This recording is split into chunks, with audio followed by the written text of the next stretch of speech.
أعوذ بالله السميع العليم من الشيطان الرجيم من همزه ونفخه ونفثه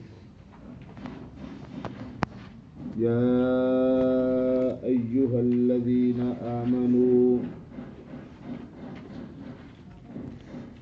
إذا جاءكم المؤمنات مهاجرات فامتحنوهن الله أعلم بإيمانهن فإن علمتموهن مؤمنات فلا ترجعوهن إلى الكفار لا هن حل لهم ولا هم يحلون لهن وآتوهم ما أنفقوا ولا جناح عليكم أن تنكحوهن إذا آتيتموهن أجورهن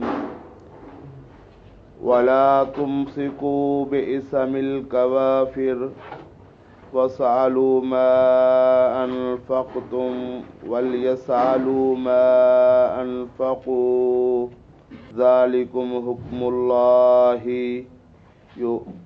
يحكم بينكم والله عليم حكيم.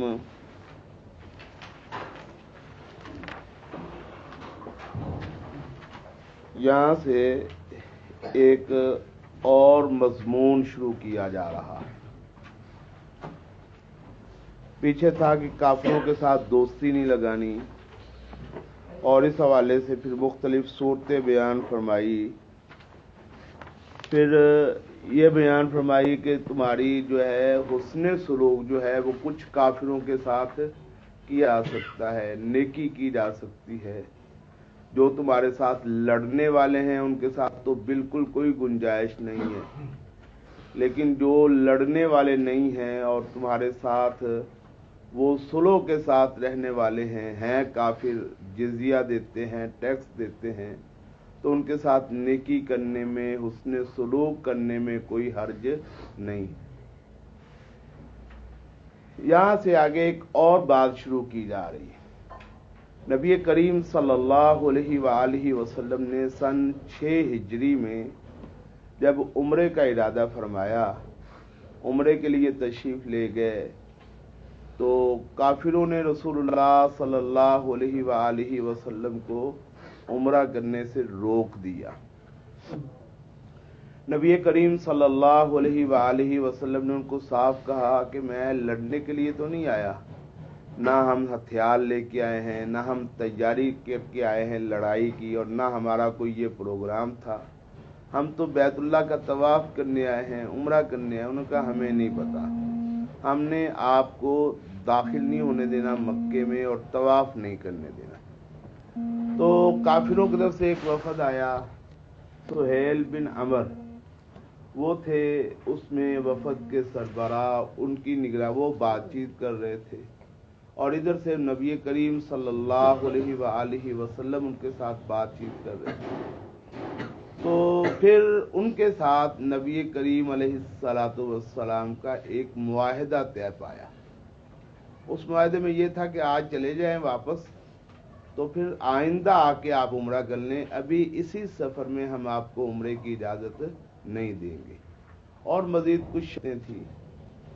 قرآن مجید میں اللہ رب العزت نے اس کو فتح قرار دیا، اس معاہدے کو اللہ رب العزت نے مسلمانوں کی فتح اور کامیابی عطا قرار دیا، کیونکہ اسی معاہدے کی شرطوں کی بنیاد پر مکہ فتح کی بنیاد رکھی گئی.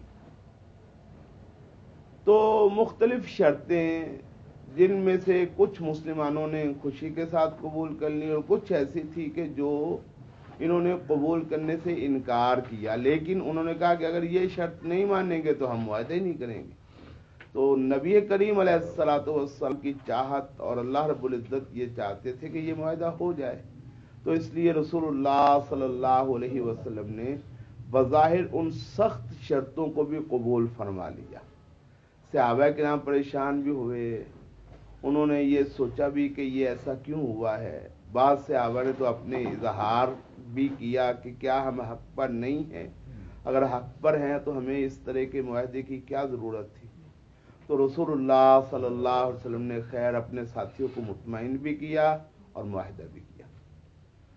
معاہدے میں مختلف شرطوں کے ساتھ جو ایک شرط تھی جس کو سب سے زیادہ سخت شرط بھی کہا جا سکتا تھا، وہ یہ تھی کہ ہم کافروں میں سے اگر کوئی شخص تمہارے پاس چلا جائے اس معاہدے کے دوران، وہ تمہارا دین قبول کر لے اور تمہارے پاس چلا جائے اس اسلام قبول کرنے کے بعد، تو تم پابند ہوگے کہ اس بندے کو ہمیں واپس لوٹا دو، اور اگر تم میں سے کوئی بندہ کافر ہو کے ہمارے پاس آئے تو ہم اس کو تمہیں واپس کرنے کے پابند نہیں ہوں گے، ہم اس کو واپس نہیں کریں گے، لیکن تم پابند ہوگے کہ اگر کوئی شخص اسلام قبول کر کے اس معاہدے کے بعد تمہارے پاس چلا جائے تو تم اس معاہدے کی روح سے پابند ہوگے کہ اس کو کیا کرو، ہمارے پاس واپس لوٹا دو۔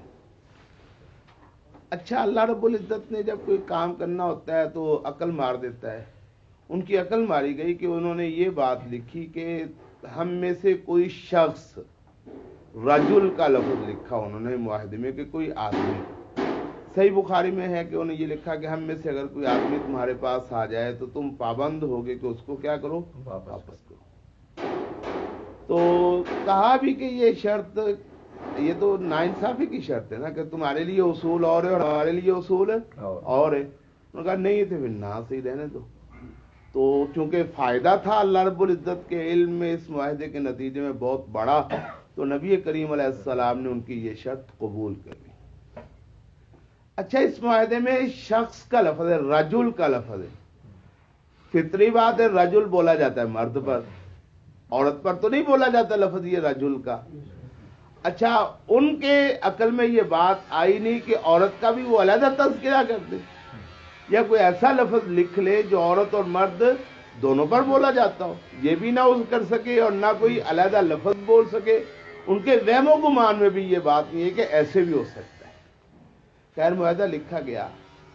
ابھی اللہ کے نبی صلی اللہ علیہ وسلم حدیبیہ پڑی تھے کہ اسی کا جو معاہدہ لکھ رہا ہے اسی کا اپنا بیٹا رسول اللہ صلی اللہ علیہ وسلم کے پاس کلمہ پڑھ کے آ گیا۔ اللہ اکبر، زنجیریں لگی ہوئی تھی اس کو، زنجیریں توڑوا کے، کلمہ تو اس نے پہلے پڑھا ہوگا، بھاگ کے آ گیا۔ نبی کریم علیہ الصلوۃ والسلام سے اس نے کہا جی یہ بھی واپس کرو۔ رسول اللہ نے کہا بھائی ابھی تو سائن بھی نہیں ہوئے، ابھی معاہدہ پورا بھی نہیں ہوا، یہ تو پچھلی بات ہے۔ کہا جی نہیں تو پھر رہنے دو، پھر رہنے دو۔ تو اللہ کے نبی صلی اللہ علیہ وسلم نے خیر اس کو واپس کر دیا۔ ابو جندل ان کا نام تھا۔ ان کے علاوہ اور بھی کئی کیس ایسے آئے کہ کئی مرد آئے، کئی لوگ آئے جو مسلمان ہو گئے، انہوں نے آ کے رسول اللہ صلی اللہ علیہ وسلم کے پاس پناہ لے لی۔ کافروں نے کہا ہمارے یہ افراد ہمیں آپ کیا کر دیں، واپس کر دیں۔ اللہ کے نبی صلی اللہ علیہ وآلہ وسلم نے اس معاہدے کی روح سے ان کو کیا کر دیا، واپس۔ اس میں بھی اللہ رب العزت نے خیر رکھی مسلمانوں کے لیے، وہ پھر کبھی موقع ملا تو انشاءاللہ بتائیں گے۔ کچھ تھوڑے عرصے بعد ہی عقبہ بن ابی معیط، یہ رسول اللہ کا بڑا بدترین دشمن تھا، جانی دشمن تھا، اور اس نے ذاتی طور پہ نبی کریم علیہ الصلوۃ والسلام پر بہت زیادتی کی، بدترین دشمن تھا۔ اس کی نوجوان بیٹی، اس نے کلمہ پڑھا اور مدینے محمد رسول اللہ کے پاس آ گئی۔ اب کافروں نے پھر پیغام بھیجا کہ جی اس کو واپس کرو، تو مسلمان کہا یہ تو واپس نہیں ہو گیا۔ پھر اللہ رب العزت نے قرآن مجید کی یہ آیت کیا کر دی، اتار دی کہ مردوں کا تو معاہدہ ہو گیا نا کہ ہم واپس کریں گے، لیکن عورت، خاتون اور بیٹی وہ کلمہ پڑھ کے اگر آ جائے تو وہ مسلمانوں کی عزت ہے، اس کو کسی بھی صورت واپس کیا جا سکتا نہیں۔ یہ اللہ رب العزت نے احکام اتار دی۔ پھر ظاہر ہے اس کے تحت یہ بھی احکام تھے کہ اگر وہ کسی کی بیوی ہوگی تو پھر اس کا کیا بنے گا، وہ چھوڑ کے آئے گی تو طلاق تو اس نے نہ لی ہے نہ علیحدگی ہوئی ہے، پھر اس کے احکام کیا ہوں گے، پھر اس کا آگے نکاح کیسے ہوگا کہ نہیں ہوگا، کیا بنے، یہ سارے احکام جو تھے اس سے متعلق اللہ رب العزت نے پھر آیات کریمہ میں یہ احکام واضح فرمائے۔ اور میں یا ایھا الذین آمنو، اے وہ لوگو جو ایمان لائے ہو، اذا جاءکم المؤمنات، جب تمہارے پاس آئیں ایمان لانے والیاں، مہاجرات، ہجرت کرتے ہوئے، ہجرت کرنے والیاں، مومن عورتیں آ جائیں تمہارے پاس کیسے؟ مہاجرات، ہجرت کرتے ہوئے، ہجرت کر کے تمہارے پاس آ جائیں، تو پھر تم نے کیا کرنا ہے؟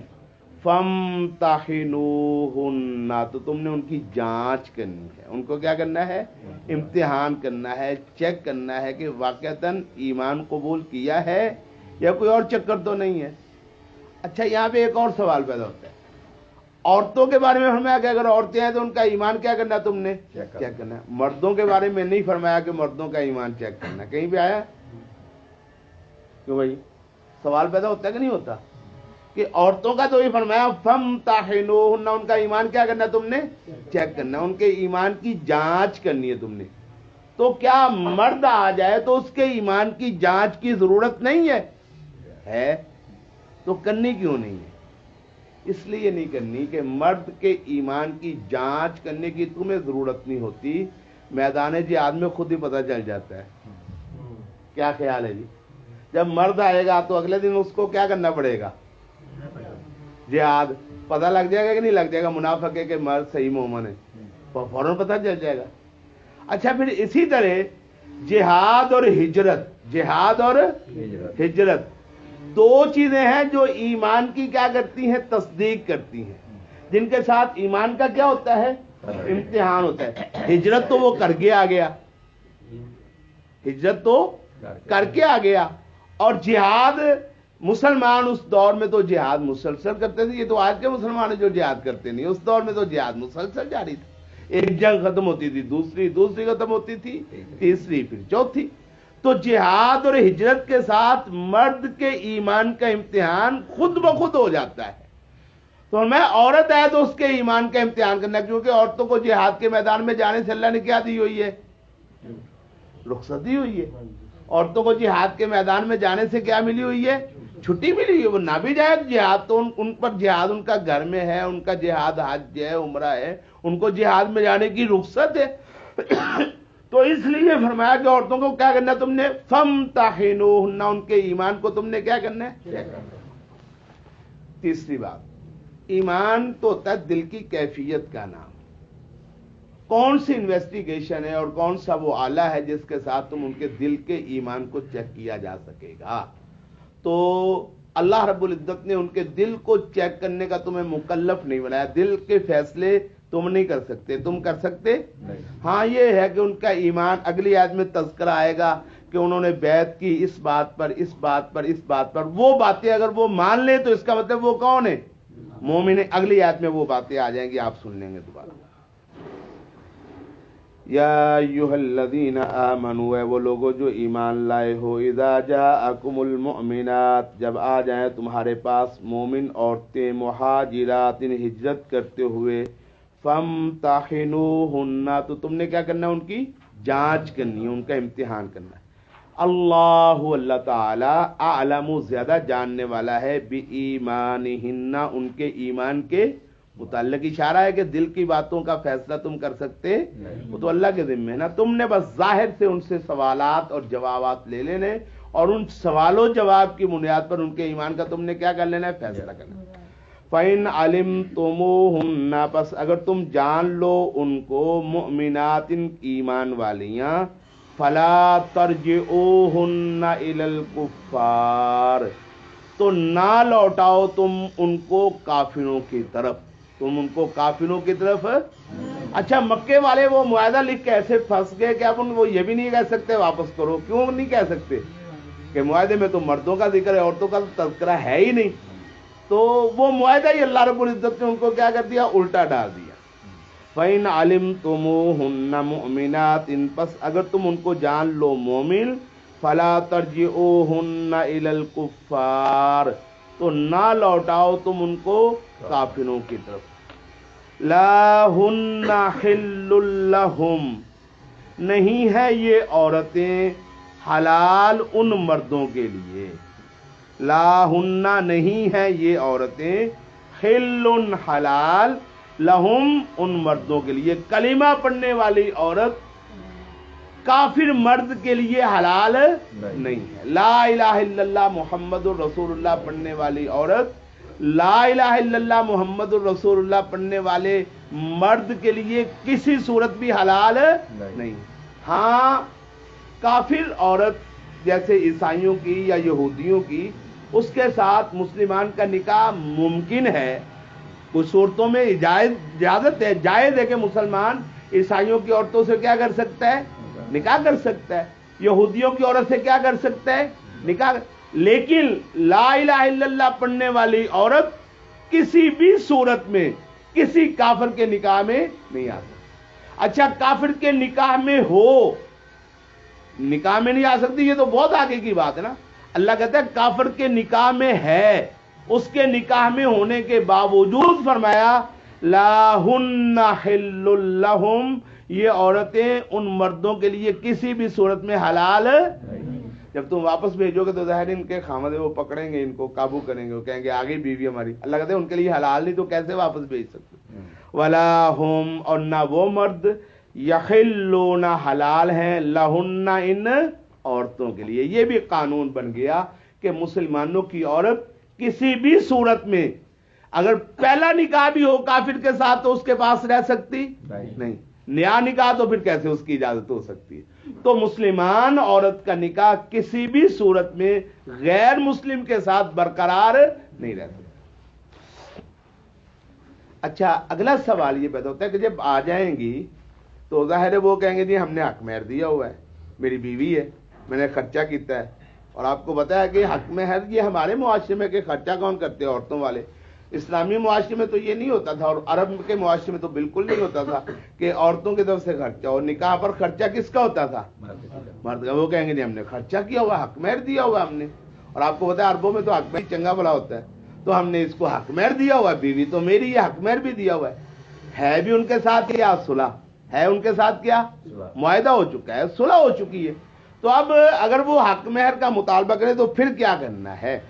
فرمایا وآتوہم، اور دے دو ان کو ما انفقوا، جو انہوں نے خرچ کیا ہے. ہاں اگر وہ حق مہر کہیں گے ہم نے اتنا دیا ہوا ہے، ہمارا اتنا پیسے لگے ہیں، یہ مطالبہ کریں تو ان سے پوچھو بھائی کتنے پیسے لگے. جتنے پیسے وہ کہیں وہ ان کو تم مسلمان کیا کرو، ان کو ادا کر دو، پیسے ادا کر دو. لیکن کلمہ پڑھنے والی عورت کافروں کو کبھی واپس کی جا سکتی نہیں. نہ یہ ان کے لیے حلال ہے، نہ وہ مرد ان عورتوں کے لیے کیا ہے، کسی بھی صورت میں حلال نہیں. وَلَا جُنَاحَ عَلَيْكُمْ أَن تَنكِحُوهُنَّ إِذَا آتَيْتُمُوهُنَّ أُجُورَهُنَّ. ایک اور مسئلہ ہے. اچھا بھئی وہ مرد تو ان کے لیے حلال نہیں ہے، اب آ گئی ہیں اسلامی معاشرے میں، تو اب ان کے ساتھ کیا حکم ہے؟ ان کے ساتھ تمہارا نکاح ہو سکتا ہے کہ نہیں ہو سکتا؟ یہ آگے نکاح کر سکتی ہیں کہ نہیں کر سکتی؟ ان کو اگر نکاح کریں تو طلاق کی ضرورت ہے کہ نہیں؟ ان کا خلا ہے، ان کی طلاق ہے، کیا ہے ان کا؟ اللہ رب العزت ارشاد فرماتا ہے وَلَا جُنَاحَ عَلَيْكُمْ، اور کوئی گناہ نہیں ہے تم پر، أَن تَنكِحُوهُنَّ، کہ تم ان کے ساتھ کیا کر لو؟ نکاح کر لو. کب؟ اذا آتیتموہن اجورہن، جب دو تم ان کو ان کے حق مہر. پچھلے حق مہر کی بنیاد پہ نکاح نہیں ہوگا، وہ تو اس نے دیا تو اس کو تم نے کیا کر دینا ہے؟ واپس کر دینا ہے. اچھا تم واپس نہ بھی کرو، وہ نہ بھی لے، تو پھر بھی اس حق مہر کی بنیاد پر نکاح نیا نہیں ہوگا. نئی شرطوں کے ساتھ نیا جیسے نکاح ہوتا ہے ویسے اس عورت کے ساتھ تم چاہو تو نکاح کر سکتے ہو. تو شرطیں کیا ہے؟ جیسے نکاح کرتے وقت شرطیں ہوتی ہے، گواہ ہونے چاہیے، حق مہر ہونا چاہیے، عورت بھی راضی ہونی چاہیے، مرد بھی کیا ہونا چاہیے؟ راضی ہونا چاہیے. عورت کے ولی تو پیچھے کافر ہیں. اب نئے مسلمان، اس کی حکومت، مسلمانوں کی جو امیر ہے وہ اس کی کیا دے دے؟ اجازت دے دے.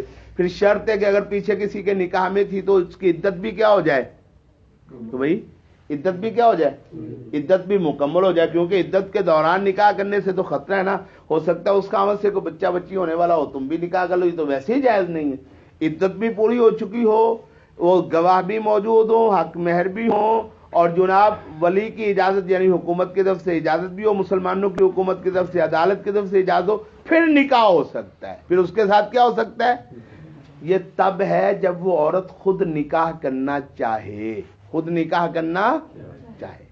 لیکن اگر وہ کہتی ہے میں نکاح نہیں کرنا چاہتی، میں نکاح نہیں کرنا، یا عورت کو کوئی امید ہے کہ ہو سکتا ہے میرا وہ جو خامد تھا کافر ہے، ہو سکتا ہے میری محبت میں آ جائے، یا اس کے دل میں کوئی، آخر عورت خامد کو جانتی ہے نا، یا کچھ نرمی چل رہی ہے، کچھ بہتری ہو رہی ہے، آہستہ آہستہ ہو سکتا ہے آ جائے، چلو 2 سال میں، 4 سال میں، 10 دن میں، 20 دن میں، تو اس عورت پہ ڈیپینڈ کرتا ہے۔ اگر وہ کہے میں نکاح کرنا چاہتی ہوں تو پھر اس کا حق مہر دے کے پوری شرطوں کے ساتھ اس کے ساتھ تم کیا کر لو؟ نکاح کر لو۔ لیکن اگر وہ نکاح نہ کرنا چاہے، اسی سابقہ خاوند کے لیے بیٹھی رہے، تو شریعت کہتی ہے اس کو یہ بھی کیا ہے؟ حق حاصل ہے، پھر تم اس کو نکاح کرنے کے لیے مجبور نہیں کرو۔ نبی کریم صلی اللہ علیہ وآلہ وسلم کی بیٹی زینب رضی اللہ تعالی عنہ کا نکاح ابو العاص سے ہوا۔ ابو العاص کافر تھے، مسلمان نہیں ہوئے تھے۔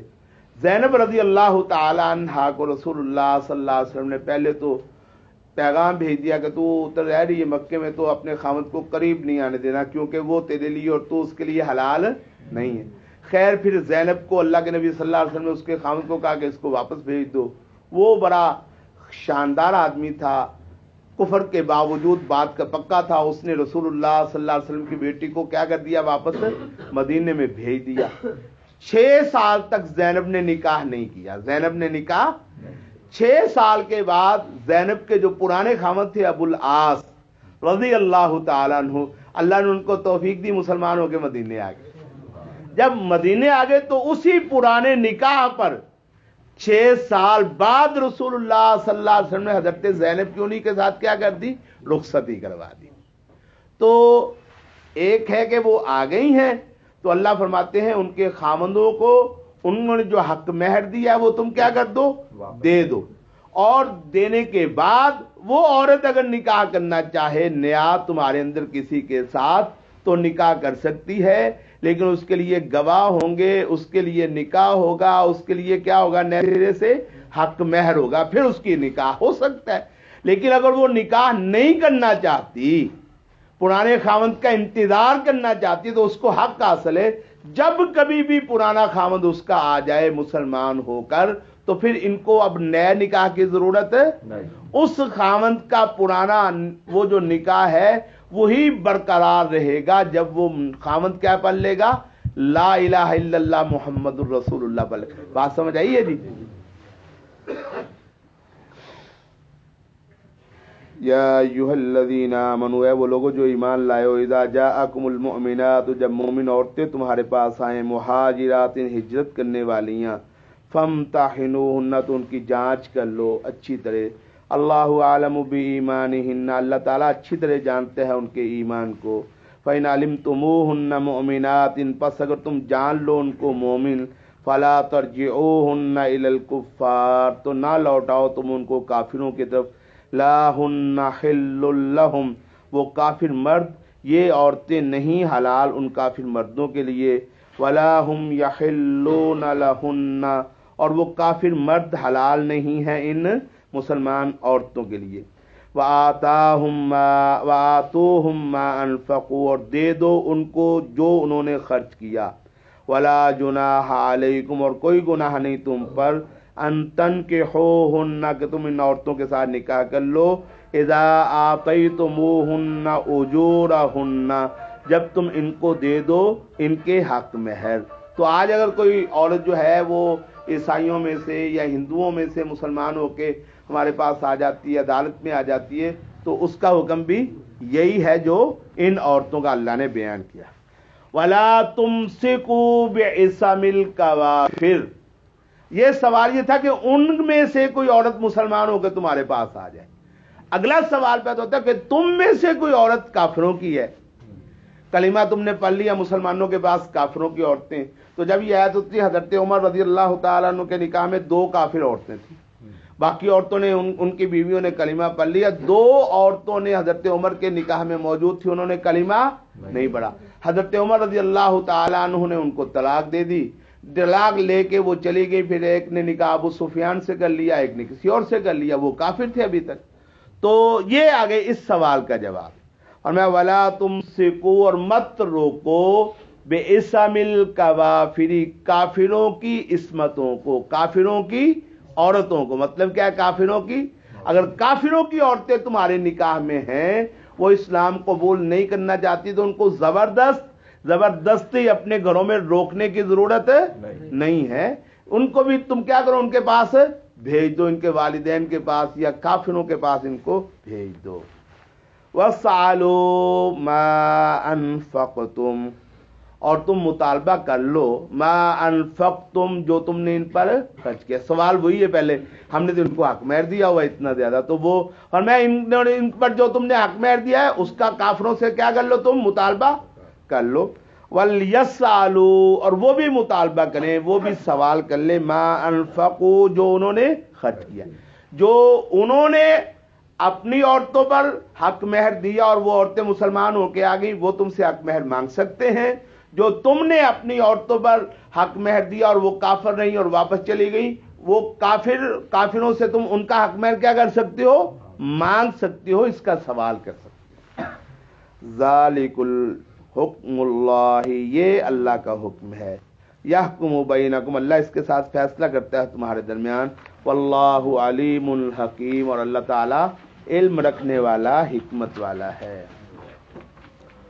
وَإِن فَاتَكُمْ شَيْءٌ مِّنْ أَزْوَاجِكُمْ إِلَى الْكُفَّارِ فَعَاقَبْتُمْ فَآتُوا الَّذِينَ ذَهَبَتْ أَزْوَاجُهُمْ مِثْلَ مَا أَنفَقُوا وَاتَّقُوا اللَّهَ الَّذِي أَنْتُمْ بِهِ مُؤْمِنُونَ.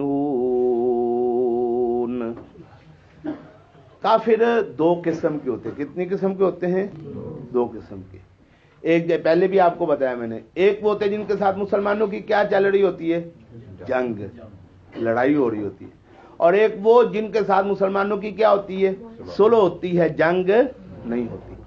اچھا, ان کی عورت تمہارے پاس آ گئی اور انہوں نے تم سے حق مہر مانگا, تم نے ان کو دے دیا.